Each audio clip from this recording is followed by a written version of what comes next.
So, for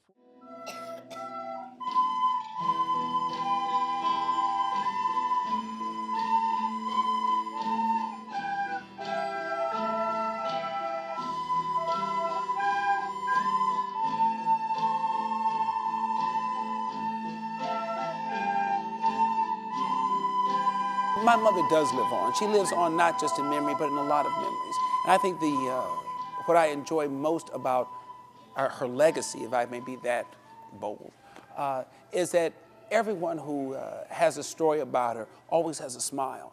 It's not always a story of, for instance, someone who swims the ocean, slays the dragon, climbs the mountain. But the remarks that I hear about my mother, someone always has a smile on their face and usually a giggle. They remember a fun moment, a happy moment, something that made them smile, more so than the greatness. No one's likeness is being chiseled on Mount Rushmore. But what it is the likeness or the memory is what makes you laugh inside. And to me, there's no better tribute than that. If that is the feeling that the majority of people have in her memory, I couldn't ask for anything more. The best way I can describe my mother, she was a little lady who had a lot of compassion and a lot of spirit and a lot of integrity and a lot of drive. But it was packaged in a small little unassuming person who was very accessible and sweet. People came up to her. She was very, very approachable. It's like she's irreplaceable. It's like you you can't you can't replace something that was so into you. Like my sister said, you could be talking about an apple and she'd be so into it. But she was certainly a soulmate of Wade McCree. So whatever Wade did, Doris was right there to support it. She was very articulate, very smart, and very supportive of Friends School. I do know that. I learned that she was a very strong person. She influenced people a lot. And I didn't know that until her funeral. I know she influenced me, but then when I saw these people like, oh yeah, Doris helped me with this and Doris did this with me. And I was just like, wow, I didn't know she did all this work for everybody. And so she really influenced people and tried her best to please everybody and everything. That's what I learned about her. This is an icon. This is an icon. She was one of the greatest women that I've ever known. But she didn't take herself that seriously. And there were a number of times we tried to honor her, and she didn't want that. She preferred to stay in the shadows. My mother used to say her role in life was to be the world's caretaker of my father. It was after he passed now 25 years ago that probably she emerged in her own right and gained quite a bit of notoriety. And I think a lot of people were surprised. She was a great listener. She was fascinated with the human story, the human comedy, and could ask all the right questions to make you share maybe just a shade more than you had originally intended to share, and yet that gave you a sense of intimacy and connection, and you knew that you were safe with her. She was a great cook. I never, still to this day, have been able to master how she fixed collard greens. Now I can fix the other soul foods, the black-eyed peas, the sweet potatoes, the macaroni and cheese, although my mother does the macaroni and cheese very well. But the collard greens, I still have not yet mastered that. But I'm working on it. I hope to live as long as she, so I have time, although I'm 50-something years old, but I still have some time to go.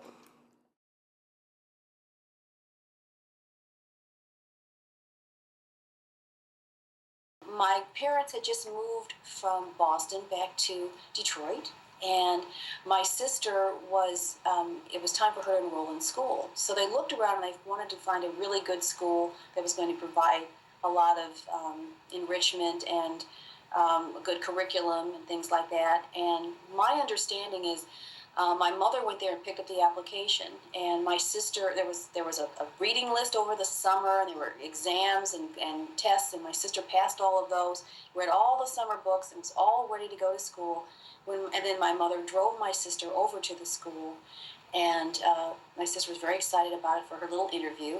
And it was like about a week before school was going to start. She had already been accepted. They just wanted to meet this young lady, my sister. And after she left, they left the room. They went and talked to my mother, the administrators, and they said, well, I'm sorry, we don't accept, at this time they would say Negro. We don't accept Negro children in our school. And my mother was upset, very, very upset about this. She went out to the car. This is this apocryphal story. She went out to the car and told my sister, and my sister looked at my mother and said, "They don't want me, Mommy. What's wrong with that?" My sister.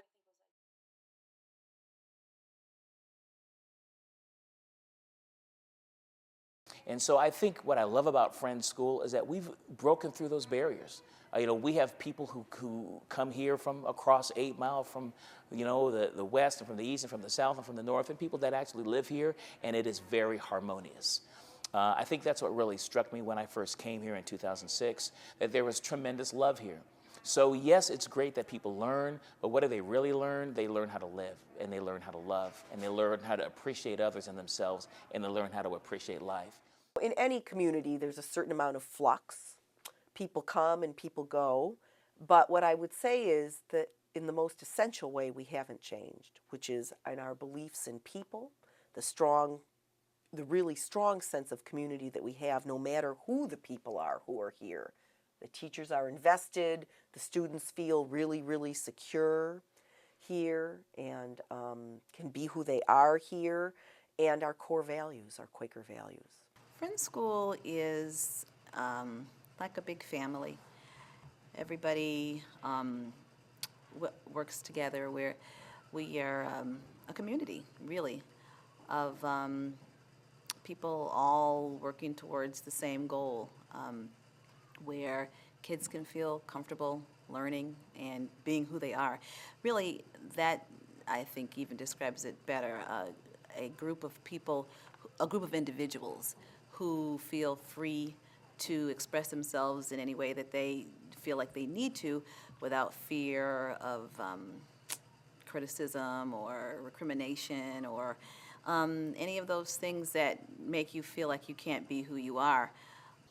So I think when people come out of Friends, they have a set of values and they have a set of beliefs. And especially if they've been here a long time, those beliefs are just right in their very bones. They know and believe in community, and they know and believe in equality, and they know and believe in justice, and they are ready to speak against it when they run into it out in the world. So I think we have something unique to offer. I think here I have had to be more mature because it's like we don't really have time to like play around. Like in our classes, we will laugh and just be crazy, but here they really try to teach you how to become better adults, and like the stuff that they teach you here as an adult, you'll keep it, and like all the things that you've learned, you really won't forget stuff like that.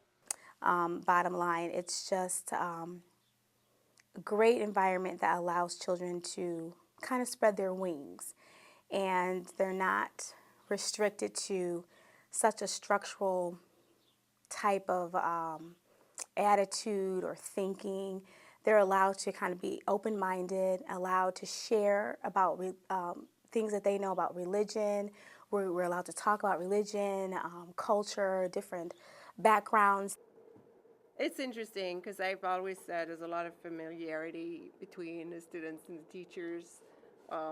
There's not really a big distance between us. So much so that students sometimes will feel like it's okay to come and like talk to us in the teacher's lounge while we're eating. I feel like I'm home. Like when I go home, it's like when I walk into my house, this is like my house, and my classroom is like my room.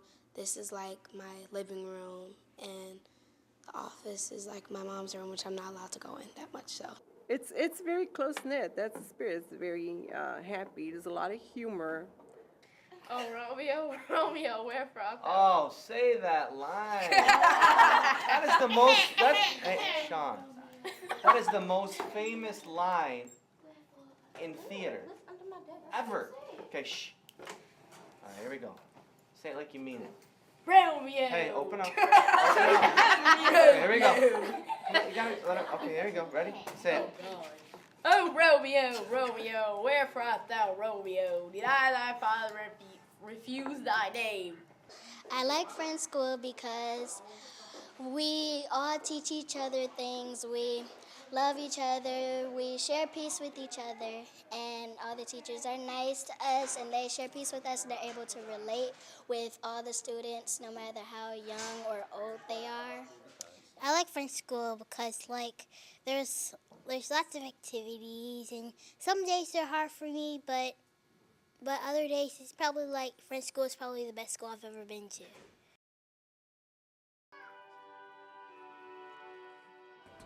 The spirit of Doris is here at Friends because she believed that anybody can be excellent. And she believed that people should have the opportunity to prove their excellence, irrespective of their gender or their race or their faith. All night, all day, angels watching over me, my Lord. All night, all day, angels watching over me. Now I lay me down to sleep.